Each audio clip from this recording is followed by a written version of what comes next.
Welcome back, everyone, to yet another episode of The Making of a Nobody. It's an absolute pleasure to have you joining us once again. My name is Sejal Thacker, and I'm the Chief Culture Officer at Nobody Studios. Our mission at Nobody Studios is to build 100 companies in the next 5 years. And here by my side, we have the visionary navigator himself, Mark McNally. Welcome to the show, Mark. Thanks, Angel. Been enjoying the series so far, so excited to see where it goes. Awesome. Awesome. Well, look, last week we really started diving into one of our core values, the people first core value. And so today, what I want to do is shift gears and dive into another one of our important core values that we're irrationally global. So before we do that, Mark, I just want to open it up for questions. A lot of people have been reaching out to me on LinkedIn and by email, and they have all kinds of questions. So at the beginning of every episode, we're going to open it up.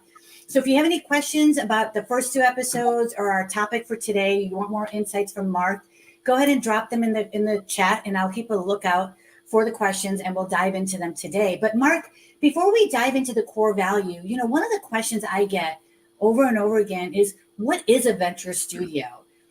So can you explain it for the audience? And maybe you could tell us the difference between an incubator, an accelerator, and a venture studio. And even sometimes people get it confused with a venture capital firm. So if you can kind of give us a 101 on what a venture studio is. Yeah, no, I think it's a great question.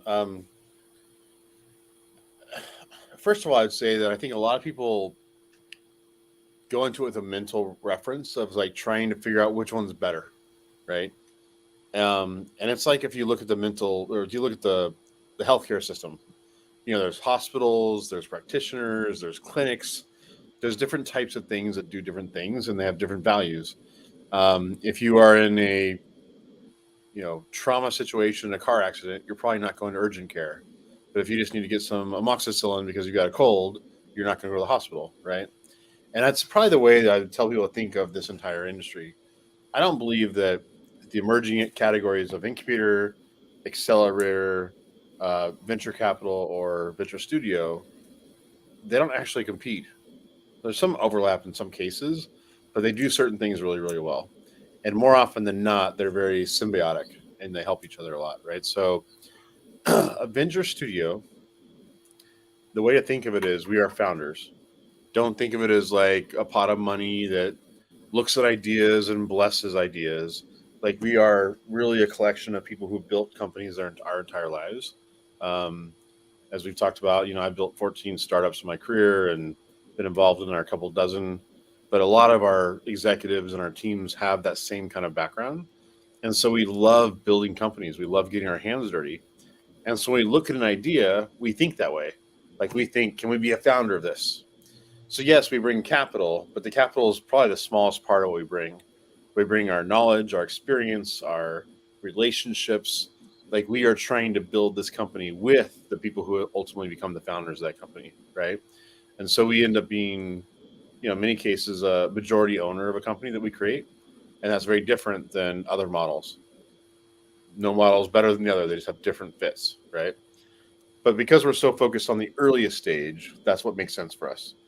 We take something literally from a whiteboard, or a really early stage concept, or early stage company, and get it into the market where it's got product market fit, and we can then go get it funded externally and let it scale, right?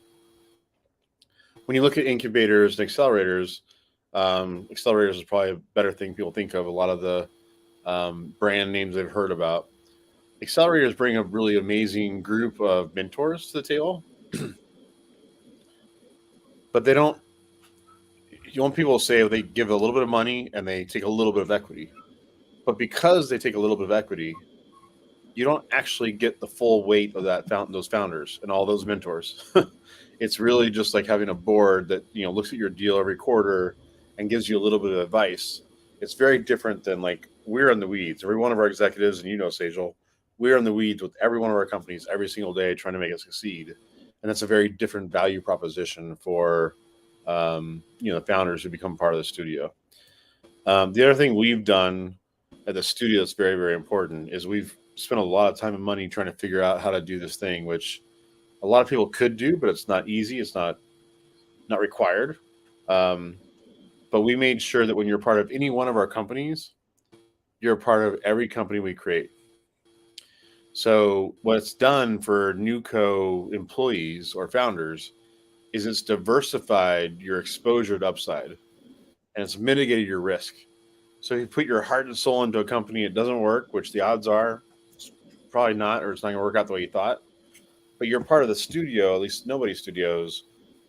You're involved in all these other companies that we're building. And so you see upside on those things, but you can also move to those things. You could also do multiple companies at the same time. And we think that's part of the magic we've created here.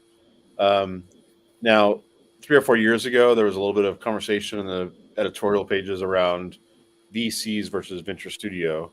And I've been very consistent on this. I don't think there's any versus whatsoever. We're laser focused on building high quality early stage companies, and the venture capital world is laser focused on funding those companies for the scale. Like if I said I'm going to help a company go from $100 million to $1 billion, like that's not our thing. Like there's people who've been doing that for 20 years. What we actually think the gap in the market is building a company from a whiteboard into really high quality at the earliest stages. So we hand off to VCs. These VCs are our brethren, and they're actually part of our support structure. Yeah, and you talk about this a lot too, is building companies in parallel, right? So you're not just putting everything and all your eggs into one basket. You're really sort of, de-risking it at the earlier stage and not putting so much of the resources in, which we see all the time, right? Companies, and especially with the way technology is impacting us right now, we really have to be able to move quickly. So thank you. I think that really helps. I'm seeing some great comments coming in of helping people understand that model, because I'll be honest, when I first started talking to you, I really didn't understand the model either myself. And so to really get that out there really helps us. So let's talk about now our irrationally global mindset, because this is one of our core values. And I would love to, I'm really curious to really understand the catalyst behind why you felt just as strongly about adopting this one as the people first core value. Maybe you could share some of your personal experiences that influence your belief in the power of thinking this way, because it is a mindset, right? But I love it because I love that when people come in, they're ready to know that this is what we're going to be doing. And so if you're not comfortable, working with people that are from different countries that speak different religions, different languages, you have to get comfortable with that because that's what we're striving for, right? So yeah.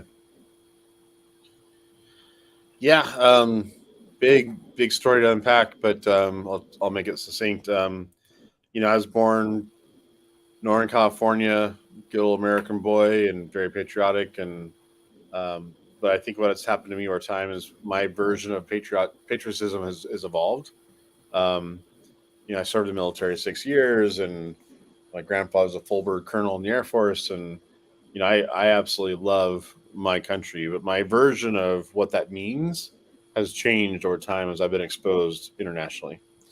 And so, I would say today, Mark McNally, 50-year-old Mark McNally, some of my closest friends and confidants, I'd say probably 50% are not born and raised in the United States, and English is probably not their first language.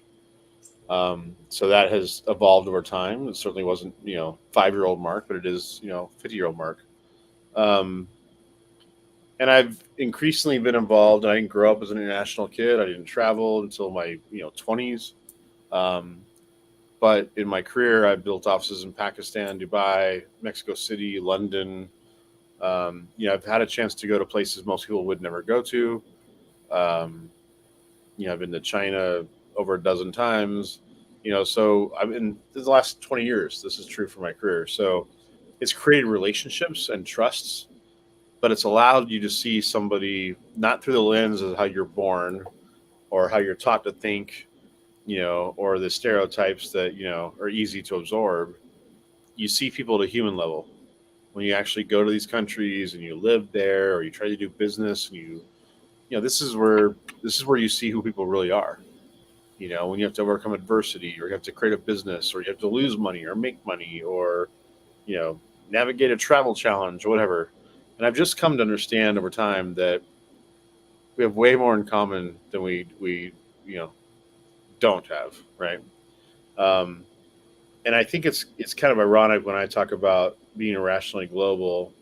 one, it's at a human level. I don't see people through filters. I don't see, you know, where you're born, what neighborhood you're born, what school you went to. I don't care what your native language is. In fact, I find it probably more interesting and fascinating. Um, so I'm attracted to people who have diversity and, stretch my thinking. But, for the last 30, 40 years, if you were not born in the United States, people like me, the hustlers who wanted to make a world, change the world and make an impact, largely said, I'm going to find my way to the United States. Your parents did, Mhm. and a lot of people have. And I actually think it's ironic right now, but I'm lucky that I've had 20 years of experience to say, now I'm the American that, even though I've done it for 20 years, when I think about the venture studio and Nobody Studios, I think the most amazing opportunities are in emerging markets right now. In India, still in Asia, throughout Asia, and even in China, South America, I'm fluent in Spanish. The Middle East is exploding. Europe is uh, renovating itself in a really exciting way in terms of the startup ecosystem. And I just believe these are markets that are amazingly underserved. But you've got this from a capital perspective and from a ecosystems perspective in terms of creating companies. But you've got these just amazing raw founder energy. People want to change the world and they don't care about the rules from the past. And they want to show up on the world stage and have an impact. And these are economies that are exploding, and technology today empowers them in a way that you couldn't think about 20 years ago. When I started my startup career, you were forced to think in terms of building North America first, and that was a 5-year journey. And then maybe your investors allow you to go to Europe, but it was like a Mhm. 10-year journey to get to APAC, you know? And today it's like maybe it starts in APAC and it's in Santa Monica in 9 months. And so we're talking about we're living in a very different world.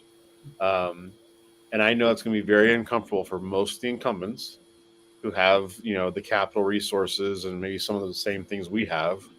It's going to be hard for them to make that leap because ultimately it's a lazy business. You want to drive to your board meetings that are 30 minutes away. And we think of it as like, I'm glad to get on a plane for 15 hours if I have to. In fact, we'll have local presences and we'll make this a priority. Mhm.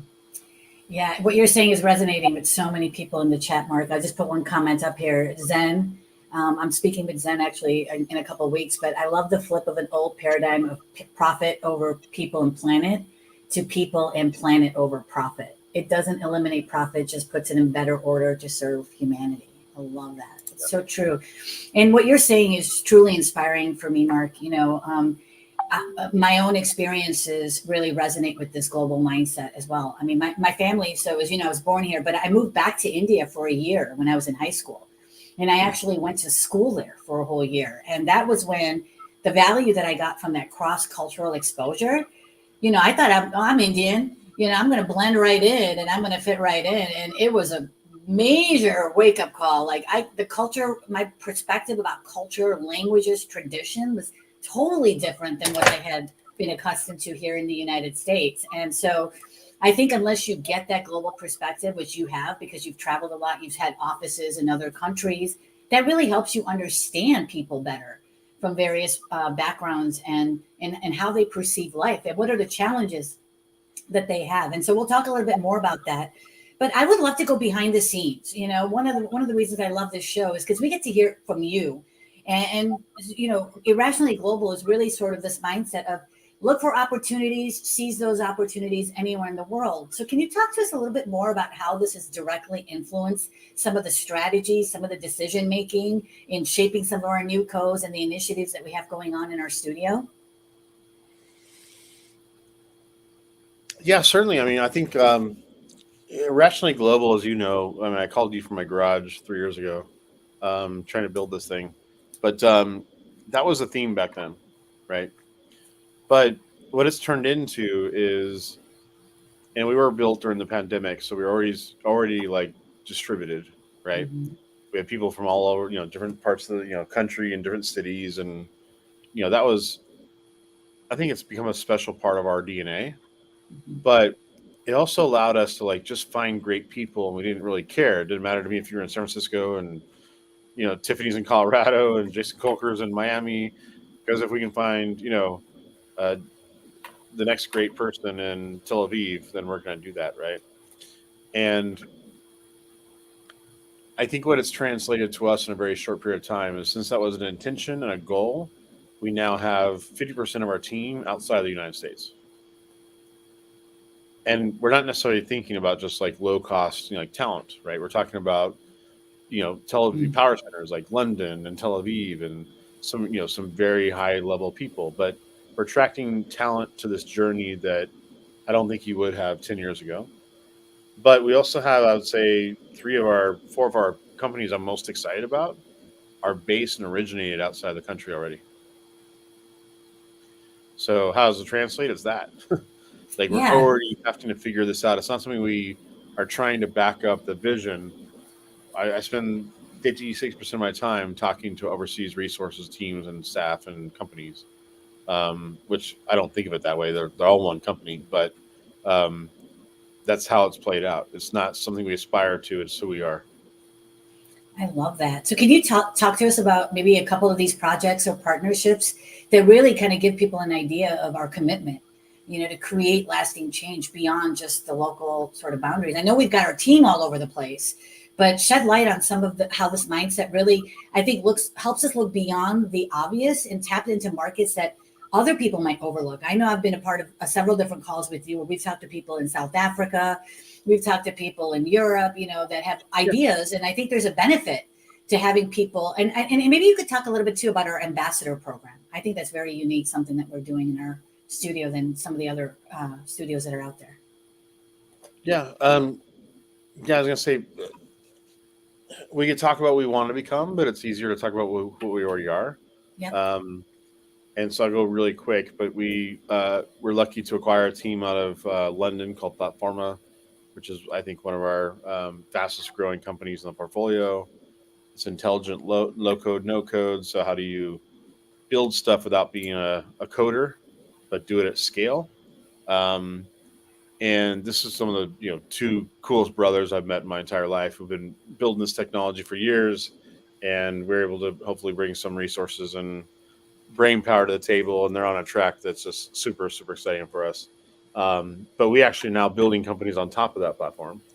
So even one of our North American companies, Ovations, led by Ray Leonard Jr., is built on Platforma.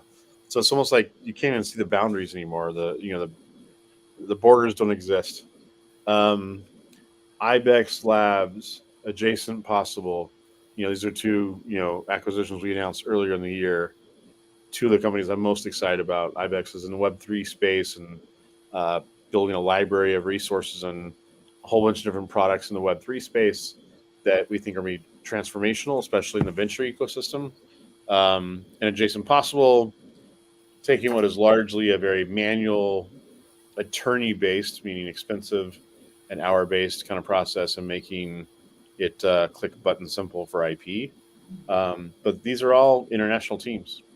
We just announced hiring our CTO about a week and a half ago, Ayal Shavit, who's based out of Tel Aviv.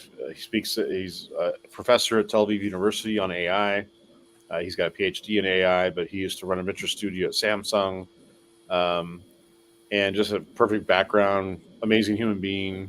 But again, worldly view. Barry O'Reilly, Irish by nature, but lives in Manila now. Barry O'Reilly wrote in two international bestsellers, including Lean Enterprise from the Lean series. So I think from the very beginning it was an intention. You know, um, you knew it, Sejal, when I called you, but the rest of this team has evolved around the intention. And so now to say we aspire to be international, or what is it going to mean when we get there? It's like we are there.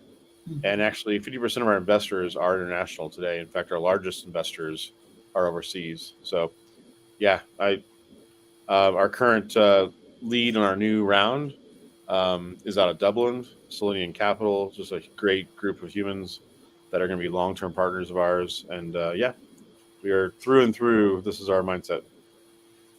Yeah, and no, and I've seen it. I've seen it grow, right, since I've joined. And I love this comment that just came in from Michelle. And she says cultural intelligence is a huge differentiator, and that's a perfect segue into the next question I had for you, Mark, because until recently, and when I say recently, I'm talking about the pandemic, right? Like most of us worked in organizations that were largely local, right? We interacted with colleagues that were like us, they were culturally like us. Teams were either in the same building, at the very least, they were in the same country. So that meant that we communicated with each other in similar styles. We made decisions in similar ways. We resolved conflict in similar ways. But for companies like ours, where we want to leave a global imprint, we are doing that. We know that we have to, from a culture standpoint, proactively plan to what I like to call avoid those culture clashes, right? So that we can get closer to reaching that goal of building 100 companies. And so what are some, things that we're doing at the studio for people that are watching, leaders that are working in organizations? How are we maintaining team cohesion while we're expanding at the rate that we are in a global market?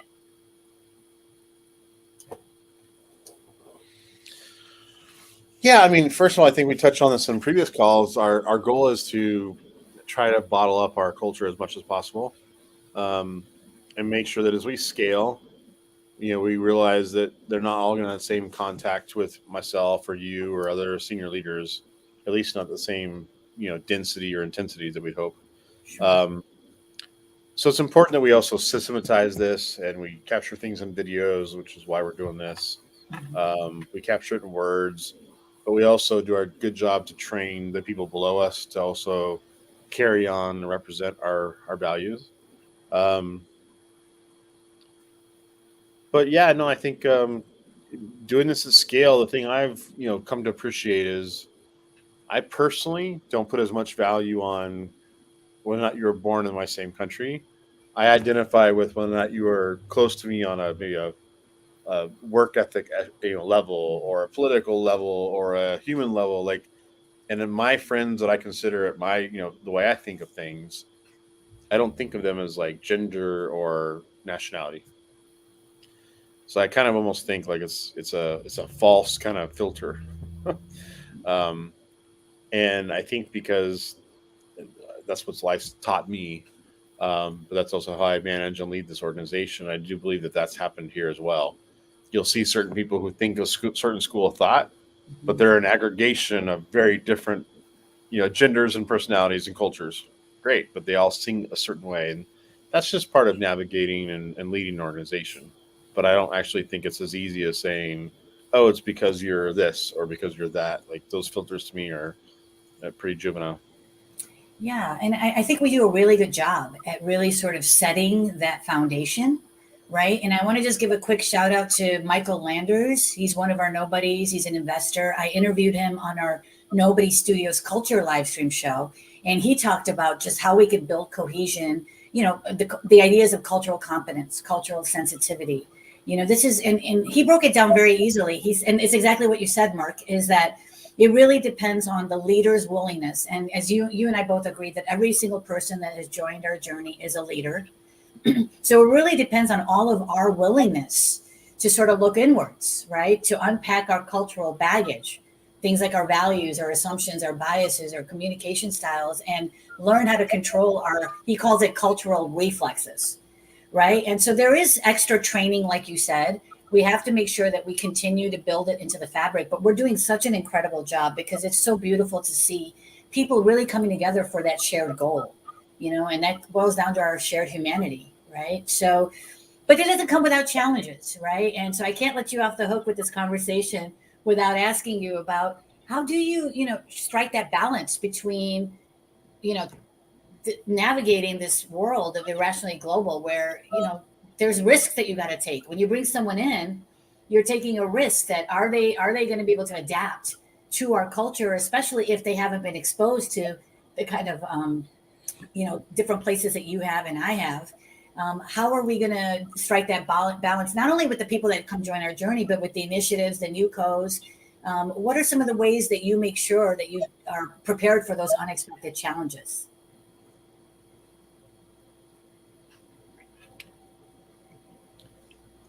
Yeah, I mean, I don't think it's I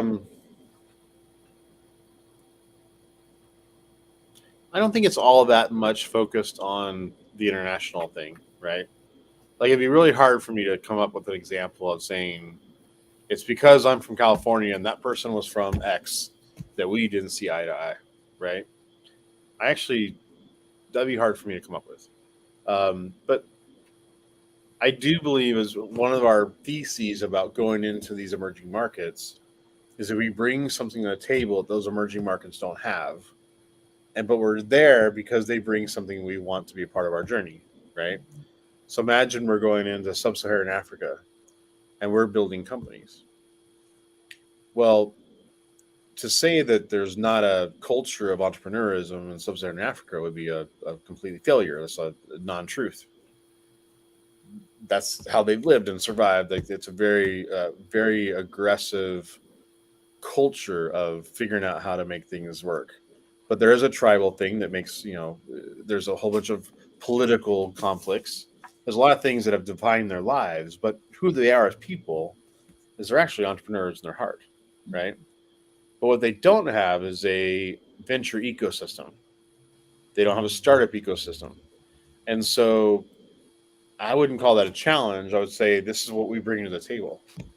Helping them to think about what's possible and how to think about how to build companies and how funding could work and how they could think bigger, faster. Like that's part of our value. But we're there trading our value for their value, which is they're the locals, they're founders, they see the problems we don't see, and they're going to build an amazing company in that market that we would never be able to build, right? So it's just an equal exchange of value. So it'd be hard for me to ever categorize that as a problem. But I do think that one of the things that you do get to when you try to grow internationally, it'd be easy to say like time zones and languages, but I don't think that languages are actually a challenge these days. But I think for the most part, time zones are something you have to work around. But again, luckily, we've been built this way from the beginning.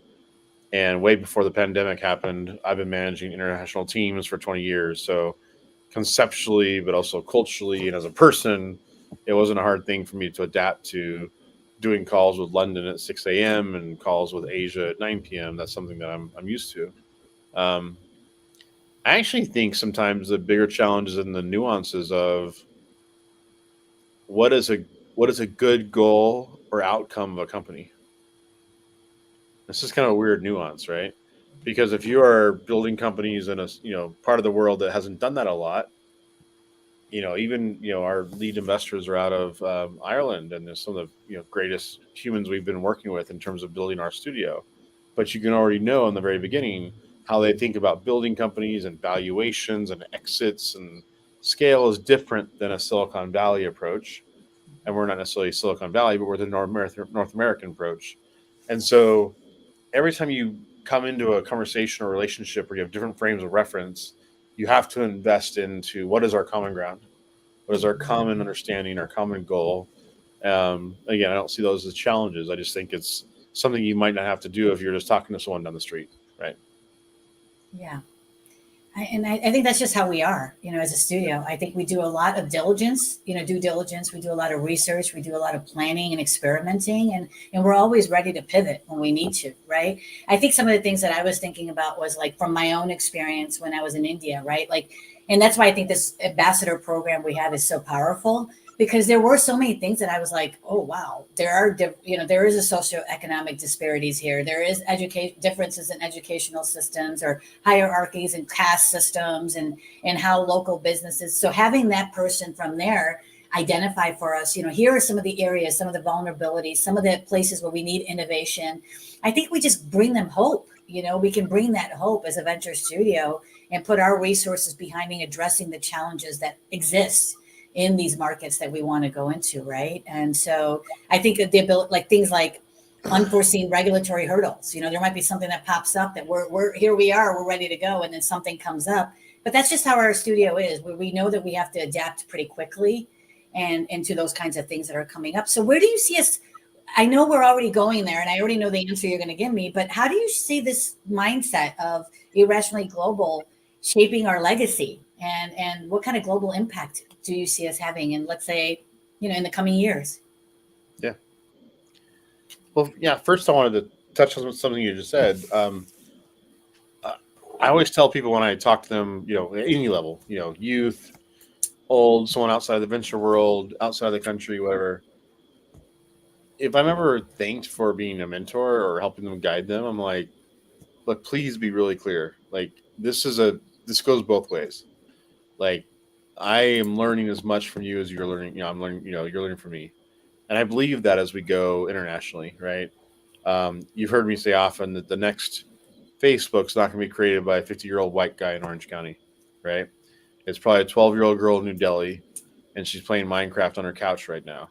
And we have to figure out how to speak her way, attract her to the journey, because we're not trying to teach her to think like us. To be honest, we're trying to teach us to think like her, right? Yeah.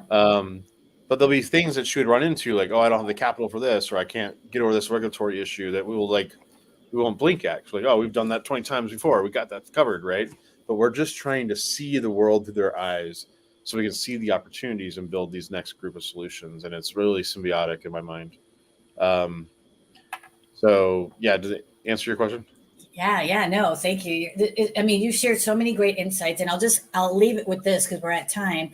Anthony Hall, who's been, popping up everywhere and supporting us visibly, he says, once upon a time in a garden of technology, nobody grew into a tree. Where the crowd is welcome to grow and explore, nobody is you and nobody is me. I love that. That is beautiful. Thank you, Anthony, for really supporting us. And thank you, Mark, for this incredible conversation. It really helped shed light to me on how this irrationally global value shapes every aspect of what we do. Thank you, everybody, for joining us again, for tuning in. If you missed our prior episodes, don't forget we have a Nobody Studios YouTube channel. You can go on there to find out how we're going to be building the 100 companies in the next 5 years. And don't forget to hit the subscribe button so you get timely updates about our latest releases. And we look forward to seeing all of you next time. Thank you again, Mark. Sejal, thank you. Okay, bye.